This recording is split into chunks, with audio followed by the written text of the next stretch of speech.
Hello guys, WhatsApp और कैसे हैं आप सब। अरे यार, ये तो राइमिंग हो गई।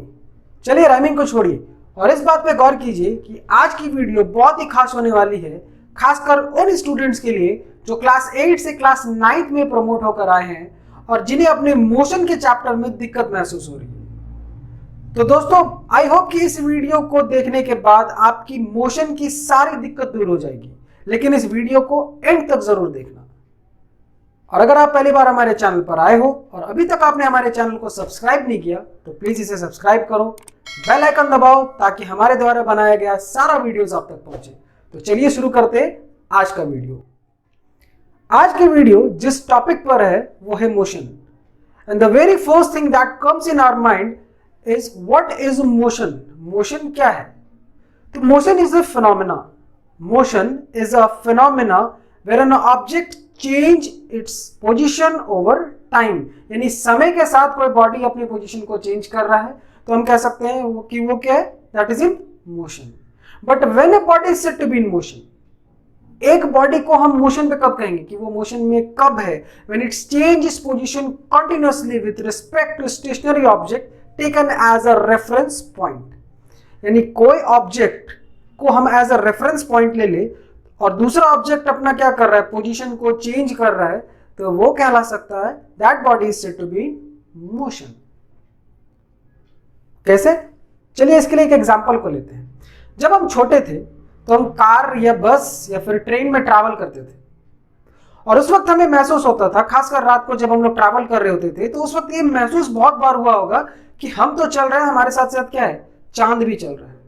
बट क्या ऐसा होता था? बिल्कुल नहीं। चलते हम थे, चांद तो अपनी जगह पर क्या है, स्टैटिक। लेकिन ऐसा महसूस क्यों होता था? क्योंकि जब हम चल रहे होते हैं, हम ट्रेन के अंदर थे या फिर बस के अंदर रहते थे, तो हमें लगता था कि हम क्या है, रेस्ट पर है।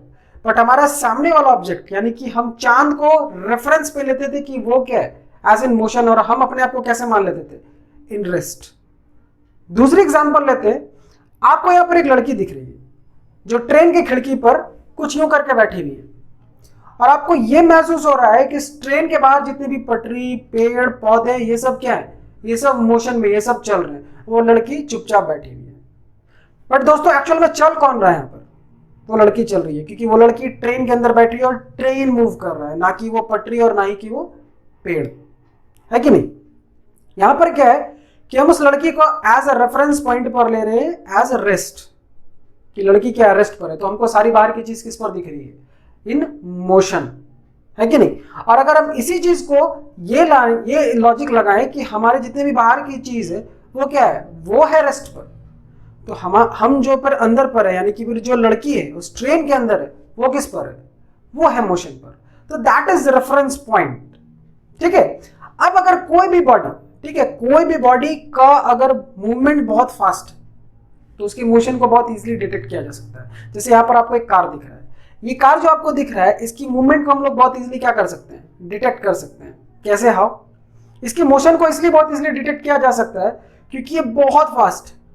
बट उसके दूसरी तरफ क्या है, हमें अर्थ दिख रहा है। ये अर्थ क्या करता है, ये भी मूव करता है, बट इसका मूवमेंट क्या है, बहुत स्लो है, यानी इसकी मोशन क्या है, बहुत ही स्लो है, धीरे धीरे। इसलिए जब इसका मोशन स्लो होता है ना, तो इसको हम महसूस नहीं कर सकते। तो किसी भी फास्ट ऑब्जेक्ट के मोशन को बहुत इजीली डिटेक्ट किया जा सकता है, बट किसी भी स्लो ऑब्जेक्ट के मोशन को, स्लो मूविंग ऑब्जेक्ट को हम लोग क्या कर सकते हैं, उसके मोशन को डिटेक्ट नहीं कर सकते। That is not easy. हमारा अर्थ घूम रहा है, ऑब्वियसली घूम रहा है। अगर नहीं घूम रहा होता तो ये दिन रात, सुबह शाम, विंटर समर, कुछ भी नहीं हो रहा होता। लेकिन ये हमको घूमता हुआ महसूस नहीं होता है। क्यों? क्योंकि हम इसको डिटेक्ट नहीं कर सकते, because that is in very slow motion. ठीक है। अब देखिए, मोशन को अगर हम देखा जाए ना, तो मोशन दो तरह से हम उसको कह सकते हैं। एक को कह सकते हैं uniform motion. What is uniform motion? जब कोई भी बॉडी इक्वल डिस्टेंस ट्रैवल करता है इक्वल टाइम पे। इसका छोटा सा एग्जांपल लो, जब रोड पूरी खाली है और रोड पे गड्ढे नहीं, तो आपकी कार या आपकी जो बाइक होती है ना, वो बहुत स्मूथली चल रही होती है स्ट्रेट लाइन पर। और जैसे जैसे समय बदलता है वैसे वैसे मोशन भी क्या होता है, इक्वली डिस्ट्रीब्यूट होते रहता है। यहाँ पर आपको क्या दिख रहा है, ग्राफ दिख रहा है। इस ग्राफ पर आपको क्या दिख रहा है, ग्रोथ दिख रहा है कि नहीं। नीचे दिया गया हुआ है टाइम और इसकी साइड में दिया गया हुआ डिस्टेंस, यानी कि ये इक्वल डिस्टेंस ट्रैवल कर रहा है इक्वल टाइम में। तो हर जगह जितनी जितनी बार ये क्या कर रहा है, इक्वली टाइम पे मूव कर रहा है, उतना इक्वली डिस्टेंस को भी ट्रैवल कर पा रहा है, कैरी कर पा रहा है। तो कोई भी बॉडी जब इक्वल डिस्टेंस ट्रैवल करता है इक्वल टाइम पे, तो वो कहलाता है यूनिफॉर्म मोशन, और उसका ग्राफ हमेशा कैसा बनता है, इन स्ट्रेट। लेकिन दूसरी तरफ अगर रोड पे गड्ढे बहुत है और रोड पे ट्रैफिक है, तो जहां ट्रैफिक नहीं है, जहां गड्ढे नहीं है, वहां तो आप बढ़ गए, फिर गड्ढे आए, फिर आपने ब्रेक लिया, फिर आपका क्या हो गया, मोशन कम, फिर मिला, फिर आप चले गए, फिर कम। तो इस तरह से क्या होता है, जब इक्वल टाइम में अनइक्वल डिस्टेंस, यानी कि when a body travels unequal distance in equal time, तो उस बॉडी को हम कह सकते हैं, उस मोशन को हम कह सकते हैं नॉन यूनिफॉर्म मोशन। यानी इसकी ग्राफ कभी भी क्या होती है, स्ट्रेट नहीं हो सकती है, इसकी ग्राफ कर्व। यहां पर आपको दिख रहा है कि पहले 1 मिनट में कितना गया है, 5 किलोमीटर, सॉरी 5 मीटर, यहां पर मीटर को हम लोग दर्शा रहे हैं, किलोमीटर नहीं दर्शा रहे, मीटर दर्शा रहे। दूसरे मिनट पे गया है 10 मीटर, तीसरे मिनट पे गया है 20 मीटर, चौथे मिनट पर भी 20 मीटर पे ही है। ठीक है, इस तरह से करते करते ये क्या है कि इसका डिस्टेंस इक्वल नहीं है, सिर्फ और सिर्फ टाइम इक्वल जा रहा है। तो अगर ऐसा मोशन हो जहां पर कोई भी बॉडी डिस्टेंस अनइक्वली कैरी कर रहा हो और टाइम इक्वल हो, ठीक है, तो उस तरह का बॉडी, उस तरह का जो मोशन है वो कहलाता है नॉन यूनिफॉर्म मोशन। अब यहां पर क्या है ना कि एक क्वेश्चन अराइज हो रहा है और एक वर्ड आ रहा है डिस्टेंस, यानी कि दूरी। तो डिस्टेंस क्या होता है, the actual length of the path covered by a moving body. किसी भी मूविंग बॉडी के द्वारा द एक्चुअल लेंथ, किसी पाथ का एक्चुअल लेंथ को अगर कवर कर रहे हैं ना, तो वो कहलाता है उसका डिस्टेंस। बट दूरी, distance is a scalar quantity. अब आप पूछेंगे कि स्केलर क्वांटिटी क्या है। स्केलर क्वांटिटी का मतलब होता है जहां पर सिर्फ मैग्नीट्यूड हो, डायरेक्शन ना हो। यानी कि सिर्फ दूरी है, पॉइंट ए से पॉइंट बी की दूरी है, ये दूरी किस डायरेक्शन में है ये यहां पर क्लियर नहीं है। तो जब सिर्फ मैग्नीट्यूड हो, डायरेक्शन नहीं हो, तो ऐसे क्वांटिटी को हम कहते हैं स्केलर क्वांटिटी। ठीक है, और किसी भी मूविंग ऑब्जेक्ट के लिए कभी भी डिस्टेंस 0 नहीं हो सकता है। ओके, ठीक है, समझ गए। व्हाट इज डिस्टेंस, दूरी क्या है, the actual length of the path covered by a moving body. बढ़ते अगले की तरफ, दैट इज डिस्प्लेसमेंट, यानी कि द शॉर्टेस्ट डिस्टेंस, सबसे छोटा डिस्टेंस एक पॉइंट से दूसरे पॉइंट तक, जो सबसे छोटा इन अ स्ट्रेट लाइन। ठीक है, किसी बॉडी के द्वारा एक स्ट्रेट लाइन में सबसे शॉर्टेस्ट पॉइंट अगर कवर होता है तो हम उसे क्या कहते हैं, हम उसे कहते हैं displacement. But this is a vector quantity. Now what do you mean by vector quantity. Vector quantity का मतलब होता है कि जहां पर मैग्नीट्यूड तो हो ही, साथ में क्या हो, उसका डायरेक्शन भी तय हो। जैसे कि हम कहें कि point A to point B एक बॉडी मूव कर रही है but in north direction. North के डायरेक्शन में पॉइंट ए से पॉइंट बी कोई बॉडी मूव कर रही है ना, तो वो कहला रहा है उसका displacement. But this is the shortest path, सबसे छोटा पाथ। ठीक है, अब किसी भी बॉडी का फाइनल डिस्प्लेसमेंट हमेशा 0 होगा। कैसे, फाइनल डिस्प्लेसमेंट का मतलब हो गया उसका अंत, उसका एंड। यानी कि अगर एक रूम है, उस रूम के कॉर्नर से कोई लड़का चलना शुरू किया, एक कॉर्नर से पर्टिकुलर एक पॉइंट तक आया, फिर एक पॉइंट तक आया, फिर एक पॉइंट तक आया और फिर लास्ट तक गया, तो जहां तक ये जा रहा है ना, ठीक है, जहां तक ये क्या कर रहा है, जा रहा है, ये उसी पॉइंट पर शुरू किया और उसी पॉइंट पर आकर खत्म हो गया। तो यानी कि ये सबसे शॉर्टेस्ट पाथ इसने ट्रैवल किया, जहां से शुरू किया वहीं खत्म किया, तो उसके बॉडी का जो मूवमेंट है वो क्या कहला जाएगा, 0। अंडरस्टूड। अब देखिए यहां पर आपको एक डायग्राम दिख रहा है, ठीक है, जहां पर क्या कर रहा है, एक बच्चा साइकिल चला रहा है और वो जिगजैग मोशन में, यानी कि वो घूम घूम कर बीच में पार्क और इधर से उधर से अपने दूसरे पॉइंट तक पहुंच रहा है, दैट इज कॉल्ड डिस्टेंस। और डिस्प्लेसमेंट क्या है, तो सबसे स्मॉलेस्ट, सबसे शॉर्टेस्ट पाथ, यानी कि डायरेक्ट जो ब्लू लाइन से आपको यहाँ पर दिख रहा है ना, ये ब्लू लाइन से, that is the displacement, that is the shortest path from point A to point B. चलिए इसको समझने के लिए, इसको क्लियर करने के लिए नीचे एक और डायग्राम पर आते हैं। यहाँ पर आपको एक और डायग्राम दिया गया है जिसमें पॉइंट ए, पॉइंट बी और पॉइंट सी दिया गया है। पॉइंट ए पर एक छोटा सा पेड़ है, पॉइंट बी पर आपको एक घर दिख रहा है, पॉइंट सी पर क्या दिख रहा है, आपको एक बड़ा पेड़ दिख रहा है, और पॉइंट ए पर आपको दिख रहा है एक साइकिल लेकर एक बच्चा है, isn't it? तो ये बच्चा क्या कर रहा है, उसको बड़े पेड़ तक पहुंचना है, छोटे पेड़ से बड़े पेड़ तक। तो ये छोटे पेड़ से क्या कर रहा है, बड़ा पेड़ तक शॉर्टेस्ट पाथ अगर पकड़ता है, that is from point A to point C. ठीक है, पॉइंट ए से कहां जा रहा है, पॉइंट सी तक अगर ये जा रहा है, that is the shortest path, जिसकी यहां पर डिस्टेंस दी हुई है 5 मीटर। ठीक है, जहां पर दिया हुआ है 5 मीटर, तो जो शॉर्टेस्ट पाथ है ये क्या कहलाएगा, डिस्प्लेसमेंट, यानी कि point A to point C it means the path AC, जो AC का पाथ है वो कितना है 5 metre, and that is the displacement.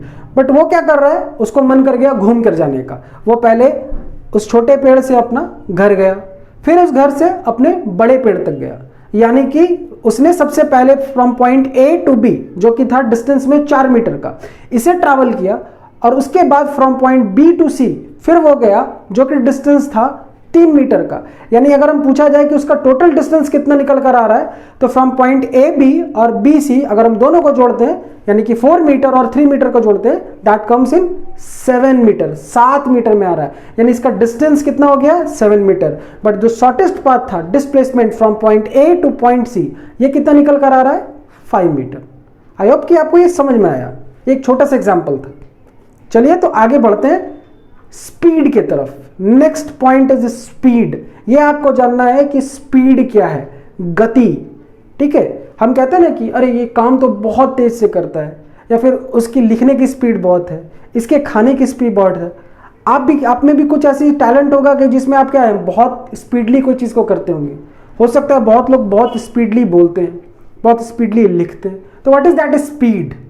यानी कि स्पीड का मतलब होता है the distance travel by a body in a unit time. एक पर्टिकुलर टाइम में उसने कितना डिस्टेंस ट्रैवल किया। ठीक है, एक पर्टिकुलर टाइम में कोई भी बॉडी जितना डिस्टेंस ट्रैवल कर रहा होता है वही कहलाता है स्पीड। ठीक है, अब speed is also scalar quantity. ठीक है, हमने कहा कि वो बहुत स्पीड से गया, किस डायरेक्शन में गया, यहां पर डायरेक्शन की चर्चा नहीं हो पाती। तो speed is a scalar quantity, ये सिर्फ एक स्केलर क्वांटिटी होती है। ठीक है, वेक्टर नहीं है, यानी कि यहां पर सिर्फ क्या है मैग्नीट्यूड है, डायरेक्शन की कोई जिक्र नहीं है, कोई बात नहीं हो रही। अब देखो स्पीड को हम नापते कैसे हैं। ठीक है, किसी भी स्पीड को हम कैसे नाप सकते हैं, तो इसको जानने से पहले मैं आपको बस थोड़ी सी एक जानकारी दे दूं कि SI यूनिट होता क्या है, एक स्टैंडर्ड यूनिट क्या होता है। पहले क्या था ना कि किसी भी चीज़ को नापने के लिए वर्ल्ड में अलग अलग यूनिट की यूज़ की जाती थी। जैसे मैं छोटे से एग्जांपल दे दूं, अगर मैं पूछूं कि इस टेबल का लेंथ कितना है, ये यहाँ से यहाँ तक का एक टेबल है, उसका लेंथ कितना है, और मैं आपको बता दूं कि ये मेरे हाथ से 3 हाथ है। अब ज़रूरी नहीं है कि मेरा हाथ और आपका हाथ बिल्कुल सेम हो। आप इसके लिए एक बेडशीट खरीदने गए, आप बोले कि 3 हाथ का बेडशीट दे दो। अब मेरे हाथ से तो ये 3 हाथ हो रहा है, लेकिन हो सकता है कि आपके हाथ से ये क्या हो जाए 4 हाथ, तो आप खरीद के लाओगे तो ये क्या पड़ जाएगा छोटा। तो पूरे वर्ल्ड में ऐसा सिस्टम चलना शुरू हुआ। ठीक है, दैट वाज CGS सिस्टम पहले आया, centimetre gram second. FPS system, foot pound and second system. ऐसे ऐसे सिस्टम आते रहे और उसके बाद एक SI यूनिट बना। ठीक है, एक स्टैंडर्ड यूनिट बना जो पूरे वर्ल्ड में एक ही यूनिट फॉलो किया जाने लगा। जैसे कि मैं बात करूं, मेरे घर से आपके घर की दूरी कितनी हो सकती है, XYZ कुछ भी एक यूनिट होगा जो किलोमीटर में होगा। आप दूध लेने जा रहे हो, आपने कहा कि मुझे दूध चाहिए, कितना, तो आप क्या कहोगे 1 लीटर।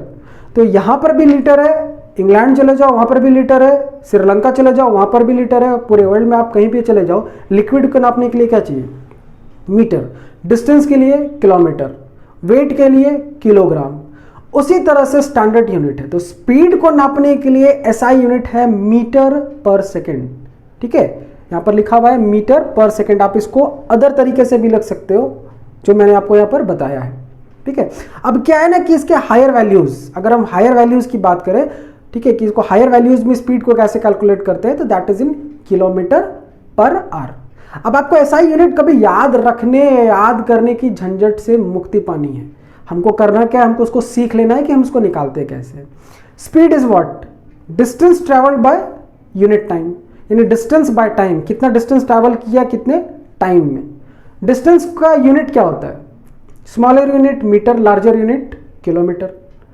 टाइम का SI यूनिट क्या होता है, लार्जर यूनिट में आवर, स्मॉलर यूनिट में सेकंड। तो अगर हम स्मॉलर यूनिट की बात कर रहे हैं तो मीटर और नीचे आ गया second, that is metre per second. उस तरह लार्जर यूनिट की बात कर रहे हैं, अगर हम उसको किलोमीटर में ले रहे हैं तो ऊपर आ गया डिस्टेंस में किलोमीटर, नीचे टाइम पर आ गया आर। तो SI unit for the speed is metre per second and for the higher values we calculate kilometre per hour. अब यहां पर देखो एक छोटा सा एग्जांपल दिया है। ठीक है, a car travels a distance of 100 kilometre, 100 kilometre का डिस्टेंस एक कार ने ट्रैवल किया कितने देर में, 4 घंटे में। तो आपको पहुंचा गया यहाँ पर कि स्पीड क्या है कार का। तो हम सबसे पहले क्या लिखेंगे, इसको सम को हम कैसे बना सकते हैं, बहुत ईजी है। आप सबसे पहले लिखो कि इसको डिस्टेंस कितना है। तो distance is given here 100 kilometre. कितना दिया है यहाँ पर, 100 किलोमीटर। यहाँ पर दूसरा है टाइम। टाइम कितना दिया गया हुआ है, टाइम दिया गया हुआ है 4 आवर, 4 घंटे। यानी डिस्टेंस कितना है 100 किलोमीटर, टाइम कितनी दी हुई है 4 आवर। स्पीड का फॉर्मूला क्या है, speed is equal to distance by time. यानी स्पीड को हम लोग डिनोट कर सकते हैं v से, डिस्टेंस को करते हैं s से, कहीं कहीं पर d से भी डिनोटेड है, डोंट वरी, ठीक है। आपके बुक में s और d दोनों से भी आप लिख सकते हो। तो डिस्टेंस को हम लोग डिनोट कर रहे हैं s से और टाइम को यहां पर डिनोट कर रहे हैं t से, ठीक है। तो v इज इक्वल टू क्या हो गया, s बाई टी, यानी कि speed is equal to distance by time, ठीक है। तो हम डिस्टेंस को पुट कर रहे हैं, डिस्टेंस कितना दिया गया है 100 किलोमीटर, टाइम कितना है हमारा 4 आवर। आप इसको कैलकुलेट करो कितना निकलेगा 25। ऊपर क्या था डिस्टेंस 100 किलोमीटर, टाइम क्या है 4 आवर, कट गया 25 किलोमीटर पर आवर, यानी कि 25 किलोमीटर प्रति घंटे की रफ्तार से वो कार जा रही थी। That was is speed. लेकिन अगर स्पीड को हम किसी को एक पर्टिकुलर डायरेक्शन पे ले जा रहे हैं तो वो कहलाता है वेलोसिटी, यानी कि distance travel by a body in a unit time in a given direction, एक पर्टिकुलर डायरेक्शन में दिया हुआ। अब अगर हम बात करें कि कार बहुत स्पीड से जा रही थी नॉर्थ डायरेक्शन में, तो ये जो नॉर्थ डायरेक्शन में है ना, अब हम इसको स्पीड नहीं कह के क्या कहेंगे वेलोसिटी, यानी कि velocity is a vector quantity, जहां पर क्या है कि एक मैग्नीट्यूड तो है ही, साथ में क्या है उसका एक स्पेसिफिक डायरेक्शन भी दिया होता है। इसका भी एसआई यूनिट सेम है, मीटर पर second, bigger unit, higher values के लिए हम लोग क्या लेते हैं किलोमीटर पर आवर, ठीक है। यहां पर भी सेम सम है। अब आप देखोगे कि जो डिस्टेंस में सम था वही सम यहां पर भी दिया है कि एक car travels a distance of 100 kilometre but in north direction. But ये क्या दिया, टुवर्ड्स नॉर्थ डायरेक्शन, नॉर्थ के तरफ वो कार जा रही है। किधर जा रही है, नॉर्थ के तरफ। यानी फिर यहां पर इसका क्या है, एक स्पेसिफिक डायरेक्शन तय किया गया है कि यहां पर उसका एक डायरेक्शन है। तो यहां पर डायरेक्शन किधर दिखा रहा है, नॉर्थ की तरफ। कितने समय में, सेम 4 घंटे में। तब हम कैसे बनाएंगे इसको, सेम एस लिखेंगे, यानी कि इसका डिस्टेंस, या आप डी भी लिख सकते हो 100 किलोमीटर। टाइम कितना हो गया 4 आवर, 4 घंटे। Velocity is also is equal to distance travel by time, but यहां पर डिस्टेंस का क्या है, डायरेक्शन पर है। और जब डायरेक्शन होता है तो हम उसको डिस्टेंस नहीं कहते हैं, क्या कहते हैं, डिस्प्लेसमेंट। Yes, very good. तो उसको हम क्या कहेंगे, डिस्प्लेसमेंट, यानी कि velocity is equal to displacement by time, speed is equal to distance by time and velocity is equal to displacement by time. तो डिस्प्लेसमेंट को लगाइए, यहां पर कितना हो गया 100 किलोमीटर टुवर्ड्स नॉर्थ, नॉर्थ के तरफ, ये डालना जरूरी है, 100 किलोमीटर टुवर्ड्स नॉर्थ। और टाइम कितना दिया गया 4 आवर, तो आप इसको कैंसिल कर दो। 25 ऊपर क्या है डिस्टेंस के लिए किलोमीटर, डिस्प्लेसमेंट के लिए भी क्या है किलोमीटर टुवर्ड्स नॉर्थ। टाइम कितना है 4 आवर, ठीक है। तो नीचे दिया गया है आर, तो आपका आंसर आ गया कितना 25 kilometre per hour towards north, north की तरफ 25 किलोमीटर प्रति घंटा की रफ्तार से वो कार जा रही है। समझ गए, अंडरस्टूड।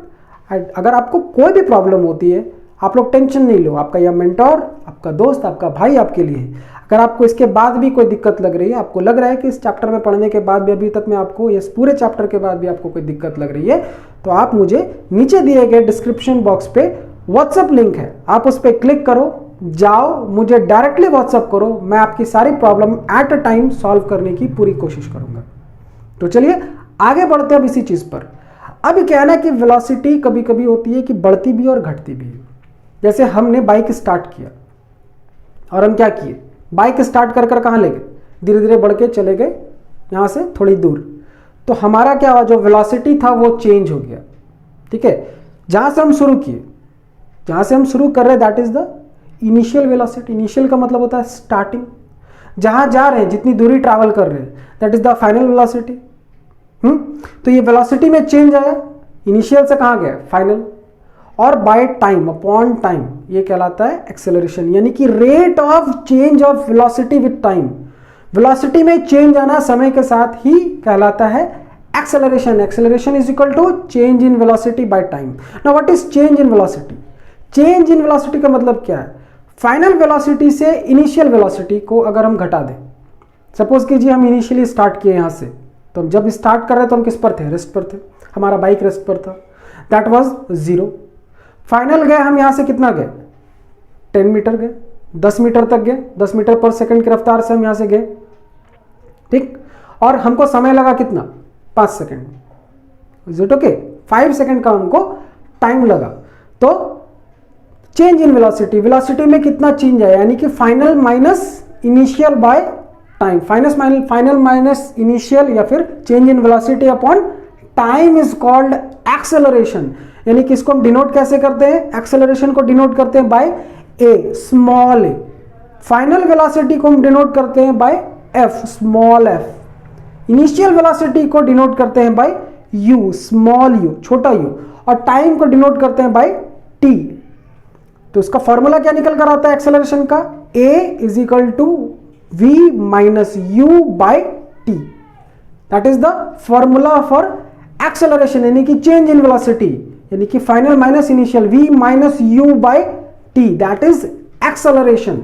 ना ऐसा unit for acceleration is metre per second square. अब इसको निकालेंगे कैसे, डिराइव कैसे करेंगे? तो एक्सेलरेशन क्या है? वेलोसिटी बाय टाइम, टाइम और वेलोसिटी का कितना वेलोसिटी है चेंज हुआ कितने टाइम में। तो चेंज इन वेलोसिटी, अगर हम सिर्फ वेलोसिटी की बात करते हैं तो वेलोसिटी का एसआई यूनिट क्या है? That is metre per second. और टाइम क्या है? सेकंड। नीचे आ गया मीटर पर सेकंड और नीचे आया सेकंड, ठीक है। तो इसका एसआई यूनिट क्या निकल कर आता है? Metre per second square. चलिए, कुछ चीजों को याद रखना बहुत जरूरी है। अगर कोई बॉडी, ठीक है, इफ अ बॉडी स्टार्ट्स, ठीक है, फ्रॉम रेस्ट, अगर कोई रेस्ट से स्टार्ट कर रहा है तो उसका इनिशियल हमेशा वेलोसिटी क्या हो जाएगा? 0। अगर कोई भी बॉडी रेस्ट से स्टार्ट कर रहा है तो उसका इनिशियल वेलोसिटी क्या होगा? 0। एक body, when if a body comes to rest, अगर कोई बॉडी रेस्ट पर आ रहा है, यानी कि वो चल रहा था, अब किस पर आ गया? रेस्ट पर आ गया, तो उसका फाइनल वेलोसिटी क्या हो जाएगा? It's final velocity will be also 0। और अगर कोई भी बॉडी, ठीक है, कोई भी बॉडी मूव कर रहा है विथ यूनिफॉर्म क्या? वेलोसिटी, एक यूनिफॉर्म वेलोसिटी के साथ अगर कोई बॉडी मूव कर रही है तो उसकी भी एक्सेलरेशन क्या हो जाएगी? It will also be 0। यहां पर आपको दिख रहा है कि अगर कोई बॉडी स्टार्ट, यानी कि इनिशियल है, स्टार्टिंग कर रही है, तो भी उसकी वेलोसिटी 0 होगी। जब वो कहीं फाइनल वेलोसिटी, यानी कि कहीं रुक रहा है, दैट इज v, वो भी क्या है? 0। और अगर कोई बॉडी क्या कर रही है कि स्ट्रेट लाइन में और यूनिफॉर्म उसकी वेलोसिटी यूनिफॉर्मली मूव कर रही है, तो उसकी भी एक्सेलरेशन क्या हो जाएगी? 0। क्योंकि यहाँ पर क्या हो रहा है कि एक्सेलरेशन में, यहाँ पर वेलोसिटी में क्या हो रही है? कोई चेंज नहीं आ रही है, किसी भी तरह की कोई चेंज नहीं आ रही है उसकी वेलोसिटी में, तो वो एक्सेलरेशन क्या हो जाएगा? 0। Okay, understood. अब आइए आते हैं इस चैप्टर के उस पार्ट में जिससे सबसे ज्यादा न्यूमेरिकल्स आता है और जो सबसे ज्यादा कंफ्यूजिंग है। कौन सी? Kinematic equations. अब ये इक्वेशंस है क्या? इसको हम कहते हैं the equations of the uniformly accelerated motion. सबसे पहला इक्वेशन कौन सा आता है? v is equal to U plus A T, यानी कि it gives the velocity acquired by a body in time. ये हमको वेलोसिटी के बारे में बताता है, ठीक। सेकेंड इक्वेशन ऑफ मोशन, जो दूसरा इक्वेशन ऑफ मोशन है, second equation motion of uniformly accelerated motion is s is equal to U T plus half A T square, यानी it gives the distance travel by a body in time. Third equation of uniformly accelerated motion is v square is equal to u square plus 2as। It gives the velocity acquired by a body in traveling distance। अब देखो यहां पर ये तीनों, ठीक है, यहां पर अगर हम तीनों की बात करें, पहला वाला क्या है ना कि पहला is equal to v is equal to U plus A T.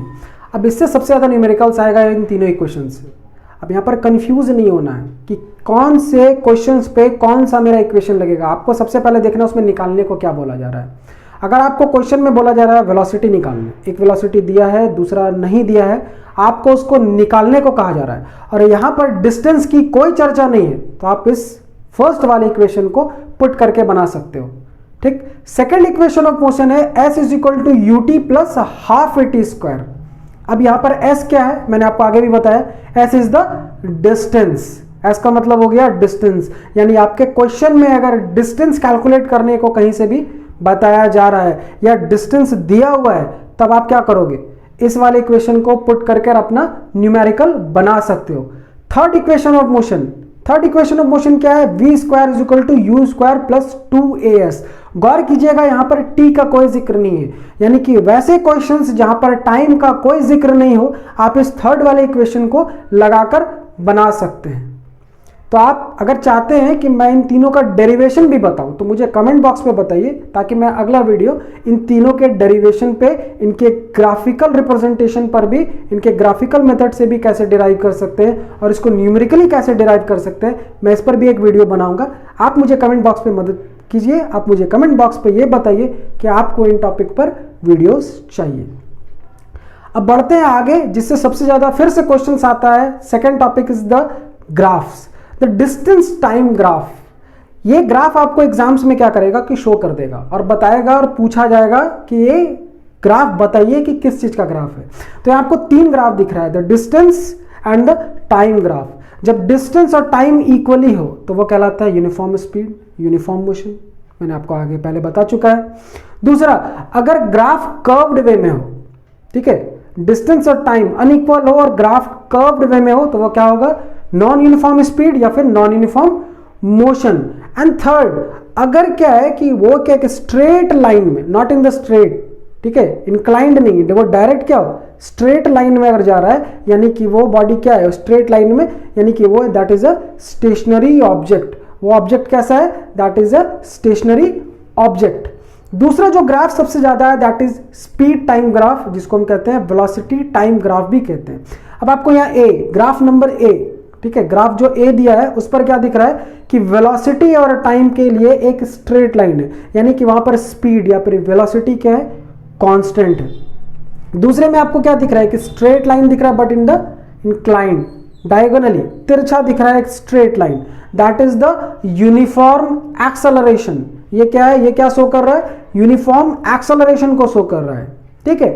Third graph, या जो तीसरा ग्राफ आप दिख रहे हैं, इसमें भी क्या है, इंक्लाइंड है, डायगोनली इंक्लाइंड है, बट वो क्या दिखा रहा है कि यहां पर यूनिफॉर्म रिटार्डेशन है, डी एक्सेलरेशन है। डी एक्सेलरेशन का मतलब क्या होता है, वहां पे मैंने एक्सेलरेशन के टाइम में आपको नहीं बताया था, अभी बता दूं।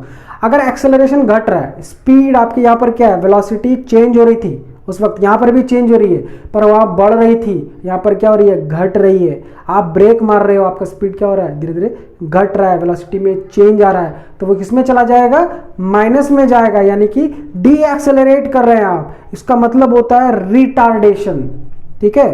तो जब रिटार्डेशन को शो करना हो तो हम उसको इंक्लाइंडली शो करते हैं। फोर्थ इज, ठीक है, फोर्थ आपको ये क्या दिख रहा है कि ये भी एक स्ट्रेट लाइन है, डायगोनली स्ट्रेट लाइन है, तिरछा एक स्ट्रेट लाइन है, बट वो पॉइंट ओ से नहीं है, ओ पॉइंट से स्टार्ट नहीं किया गया है, यानी कि यहां पर क्या है कि जहां पर यूनिफॉर्म तो है लेकिन उसका इनिशियल क्या है, 0 पर नहीं है, यानी कि किसी भी बॉडी का यूनिफॉर्म स्पीड या यूनिफॉर्म जो उसका वेलोसिटी है वो क्या हो, 0 ना हो, तब हम इस ग्राफ को यूज करते हैं। और हम लोगों ने इसके पहले भी पढ़ा है कि जब कर्व्ड होती है, कोई भी ग्राफ कर्व्ड होती है तो वो क्या होती है, नॉन यूनिफॉर्म एक्सेलरेशन।